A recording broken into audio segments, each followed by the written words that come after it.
All right, so let's start with the drums. So the kick, clearly big. All right, let's take a look at what's going on here.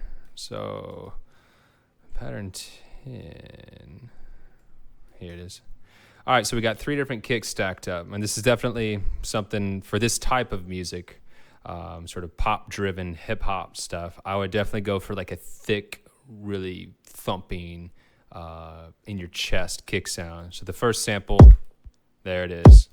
I mean, I could get away with just that. Real thick, a lot of the attack on it.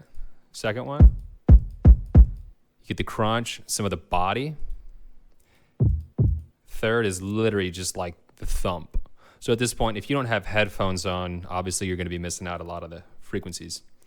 So if you have the luxury of putting on headphones, definitely pop those things on. Okay, and then let's take consideration of what effects we're putting on here. Okay, so on that big kick, I actually went kind of crazy on EQ, and it looks like around 54 hertz I boosted. Idea here is that's like the chest frequency. You know, you're not going to necessarily hear a lot of it, but you're going to feel that.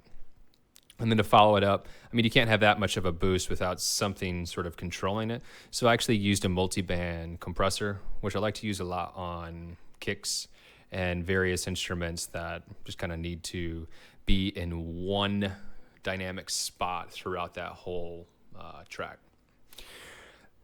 And then the glue, which is so amazing. Is a compressor.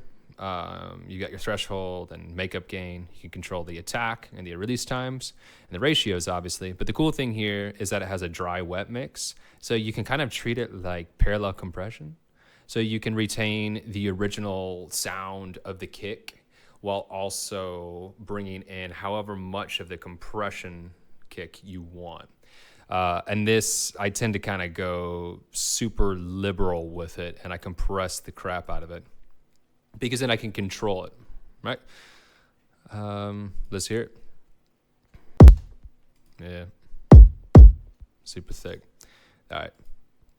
These two don't have anything added to them. Obviously, it's just those samples being themselves. That's another thing I want to talk about is when you're stacking the drums, you don't necessarily need to do a lot of mixing if you're doing a good job of selecting the samples that have sort of the tonal quality you're looking for. So 3 tips. One is the attack. The second is going to be the body.